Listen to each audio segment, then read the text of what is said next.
La discusión que tuvo lugar al final del capítulo 6 del descubrimiento de Harry había quedado inconclusa, porque don Jaime, el papá de Janet, introdujo un tema enteramente nuevo: la idea de que el ser humano es un animal con cultura y que esa es la razón por la cual creemos que tiene mente.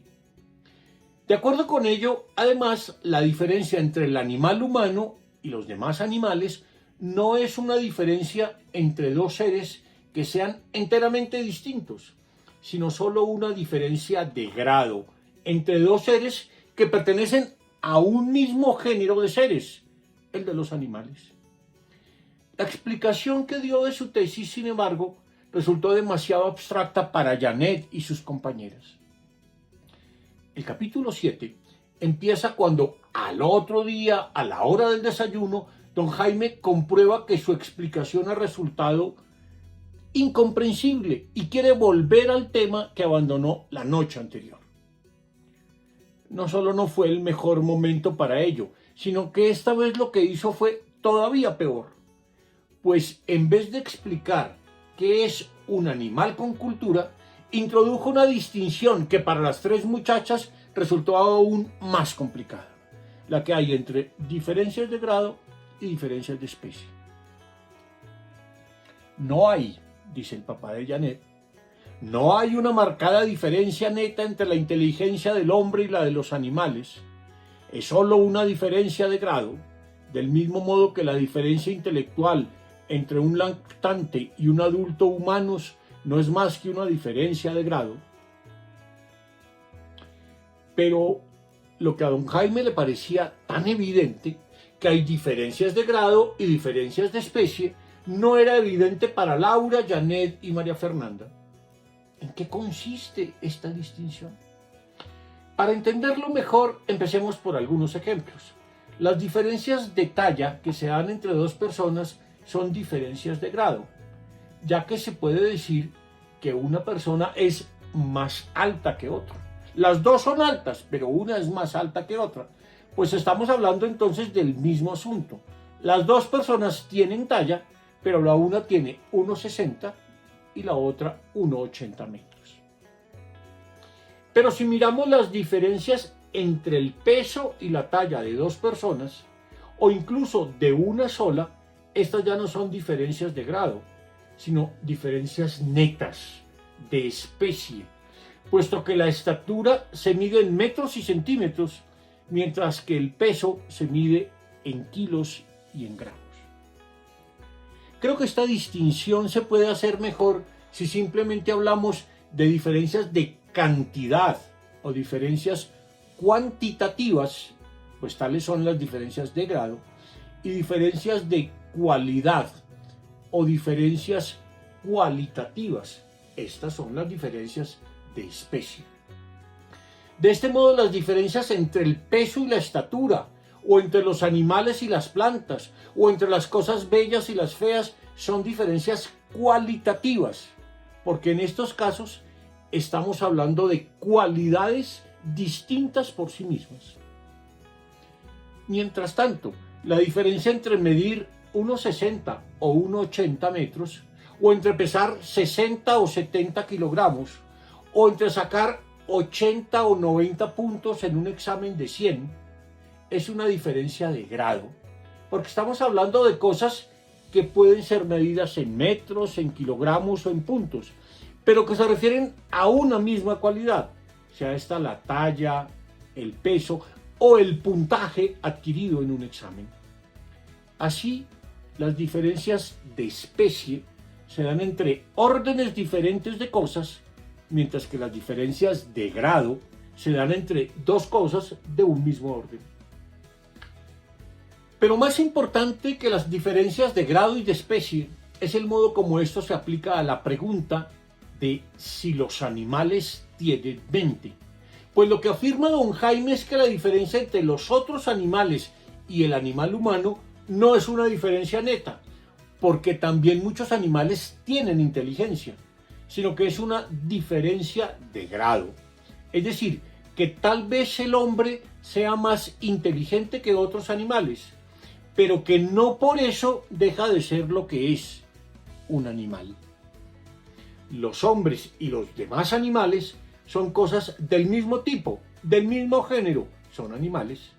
La pregunta que hay que hacerse entonces es la de dónde radica la diferencia entre uno, el hombre, y otros, los demás animales.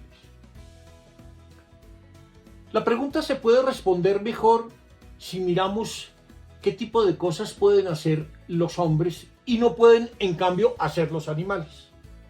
Hay sin duda una cantidad de actividades que podemos realizar, tanto los hombres como los animales.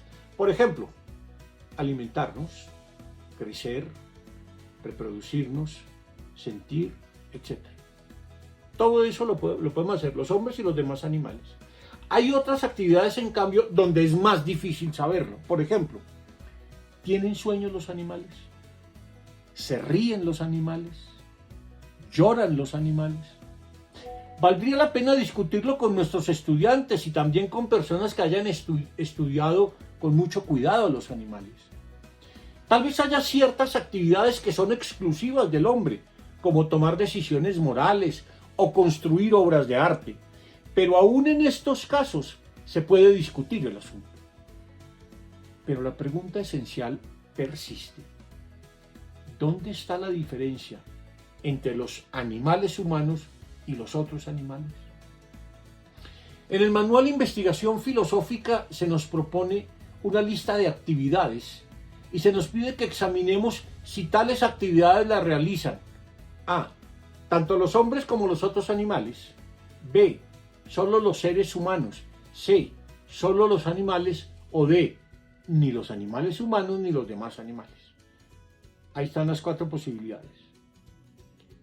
O los dos, o solo los hombres, o solo los animales, o ninguno.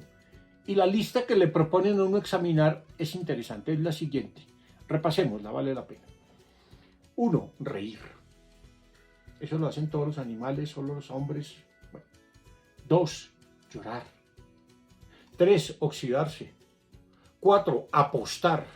5. Jugar. 6. Nadar. 7. Esperar. 8. Gravitar. 9. Tener hambre. 10. Preocuparse. 11. Invernar. 12. Vegetar. 13. Contemplar. 14. Amar. 15. Envejecer. 16. Pelear. 17. Preguntarse. 18. Magnetizar. 19. Razonar. 20. Tener hipo. El ejercicio es muy interesante, pues nos lleva a hacer distinciones y a construir argumentos muy valiosos. Yo mismo tuve la ocasión de hacerlo hace ya muchos años en mi clase de filosofía en la educación secundaria y resultó muy fructífero. Lo recomiendo. La verdad es que hasta hace poco tiempo tendíamos a creer que los animales humanos éramos los únicos seres pensantes. Hoy, en cambio, somos capaces de reconocer inteligencia en muchas especies animales, pues sin ella no podríamos explicar sus modos de organización social, sus códigos de comunicación e incluso ciertas respuestas en las cuales interpretan de forma interesante los contextos en que actúan. La verdad es que hay cosas de los animales que nos resultan sorprendentes y nos hacen reconocerlos como seres inteligentes. Tal vez los animales también sean seres pensantes, por lo menos en el sentido de que pueden hacer relaciones inteligentes entre cosas, aunque tal vez esa inteligencia sea muy distinta y sin duda inferior a la inteligencia humana. Pero detrás de todo esto hay un problema lógico esencial, el de la definición de los términos que usamos. Cuando nos preguntamos qué es lo que diferencia al hombre de los demás animales, lo que queremos es definir el término hombre, decir qué es el ser humano. Y si seguimos la regla más básica de la definición que nos enseñó Aristóteles, tenemos que encontrar cuál es el género al que esa cosa pertenece y cuál es su diferencia específica. Veámoslo en un ejemplo elemental. Supongamos que nos piden que definamos el término cama. Primero debemos establecer a qué género de cosas pertenece. ¿Es acaso un animal, una planta o un vehículo? Desde luego que no. Las camas pertenecen a ese género de cosas que llamamos muebles, al igual que las sillas, las mesas, los armarios y otras cosas más. Ya tenemos el género de las camas, son muebles. Pero, ¿qué tipo de muebles? ¿Qué diferencia a una cama de otros muebles como el escritorio, la silla o el armario? Evidentemente, la finalidad para la cual fueron hechas. Las camas fueron hechas para dormir y no para comer, para sentarse o estudiar, aunque ocasionalmente pudiéramos usarlas para eso. Ya tenemos la definición de cama. Es un mueble, de ahí el género al que pertenece, muebles. Es un mueble, pero un mueble para dormir, pues esto la diferencia específicamente de otras cosas de su mismo género. Muy bien, ¿cómo definir entonces al hombre? Ya sabemos, y eso es importante, ya sabemos que se trata de un animal. De eso no tenemos duda. Crecemos, nos alimentamos, nos reproducimos, sentimos dolor y placer y tenemos deseos como todos los animales. En fin, somos animales. Pero, ¿qué tipo de animales? ¿Qué nos diferencia de un perro, un caballo, un león, un tiburón, un cocodrilo o una paloma? Este es el punto en discusión. Y a lo largo de la historia se han dado diversas respuestas. Dos definiciones muy conocidas del hombre se le atribuyen a Aristóteles. Que el hombre es un animal racional, es decir, ese animal que a diferencia de los otros no solo hace ruidos como los que hacen las aves y los insectos al mover sus alas, o no solo tiene voz para expresar dolor y placer como lo hacen el perro o el gato cuando ladran o maullan, sino que tiene logos, razón, es decir, capacidad para articular su pensamiento a través de palabras. Pero también fue Aristóteles el que dio otra definición famosa del hombre. Dijo que el hombre es un animal político. Es decir, alguien que fue hecho para vivir en la ciudad, en la polis. De ahí viene política. Según esta definición, entonces, el hombre es un animal de ciudad. Esto es, alguien que nació para vivir en la ciudad, a diferencia de otros animales que nacieron para vivir en la selva, los bosques o el mar. Otros filósofos han creído más bien que son otras actividades o cualidades que son muy propias del hombre y que no se encuentran en otras especies animales los que determinaron o los que determinan la diferencia específica del hombre con respecto a los otros animales. Un filósofo del siglo XIX, Feuerbach, creía que esa actividad muy propia del hombre era la religión, pues no encontramos nunca religión en los animales y que por tanto el hombre es un animal religioso. Una manera de verlo. En el siglo XX, Ernst Cassirer, un filósofo alemán también, puso el énfasis en otro asunto, en la capacidad simbólica de los animales humanos, y por eso llamó al hombre el animal simbólico, pues si bien hay animales más fuertes y con sentidos más poderosos que los nuestros, ningún otro animal desarrolla la capacidad de construir símbolos y de operar con símbolos. Don Jaime, el papá de Janet, nos propone una definición que recoge todo lo anterior. El hombre es un animal con cultura y nos explica a continuación lo que entiende por cultura. Son las diferentes formas de vida en común que en una sociedad concreta ha desarrollado la gente. Es su lengua y su sistema educativo, su religión y sus artes, el modo de ganarse la vida, el modo de organizar su sistema político, sus matrimonios, sus propiedades, etc. Y estas diferentes formas de vida en común se transmiten de generación en generación. De esta manera, una cultura viene a representar todas las experiencias vitales de cientos de miles de generaciones. De nuevo, las tres muchachas se quedaron perplejas ante la explicación de don Jaime. Pero se trata de una definición muy valiosa, pues es tan amplia que incluye los elementos antes mencionados: la capacidad lingüística y racional, la vocación política de los animales humanos, sus sistemas de creencias y hasta su capacidad simbólica, pues todo ello es un resultado de la cultura. Puesto que el hombre es creador de cultura, inventa religiones, sociedades, teorías, instrumentos, etc. Sin embargo, cultura no es un término unívoco, que tenga un único significado, sino que cultura puede decirse en sentidos muy diversos. A veces hablamos, por ejemplo, de la cultura popular para referirnos a todas esas manifestaciones en que se expresa la vida tradicional de un pueblo, como su modo de vestir, las fiestas que realizan, las cosas que comen o las artesanías que producen. Si tomamos en cuenta lo anterior, entendemos mejor la definición de don Jaime. Los hombres somos animales con cultura precisamente porque lo que nos distingue de los demás animales es la capacidad de desarrollar costumbres, de crear objetos, de construir conocimientos y métodos que los demás animales, por más perfectas que sean sus obras, nunca lograrán desarrollar. Ningún animal será capaz nunca de crear una máquina, de hacer una obra de arte o de inventar una ciencia. Y esto va acompañado de una característica adicional. Los hombres somos capaces de aprender como especie.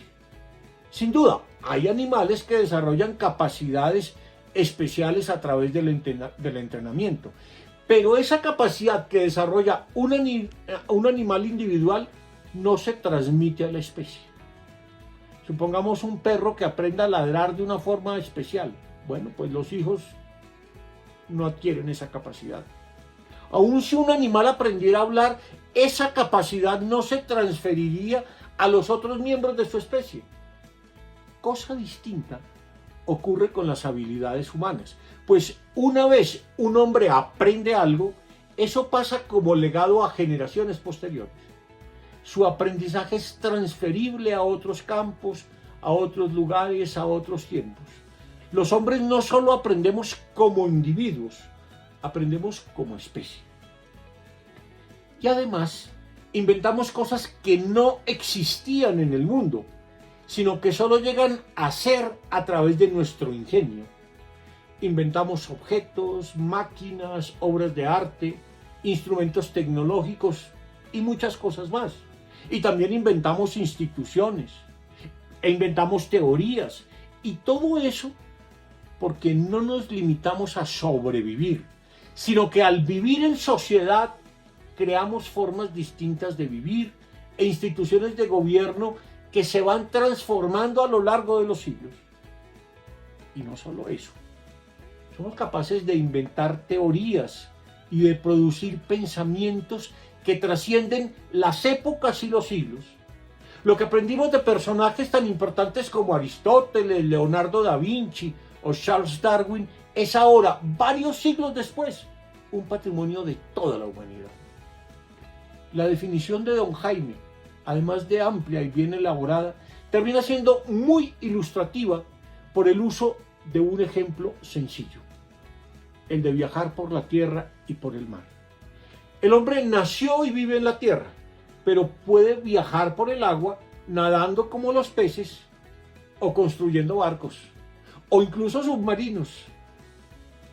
Sabemos desde luego que no podemos volar, nunca nos saldrán alas, pero podemos crear globos, aviones y hasta cohetes. Las aves en cambio vuelan, pero no fabrican aviones.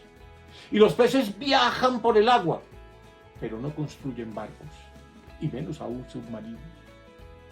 pero como tenemos cultura, tenemos la capacidad de desarrollar posibilidades hasta hace un tiempo ni siquiera imaginadas.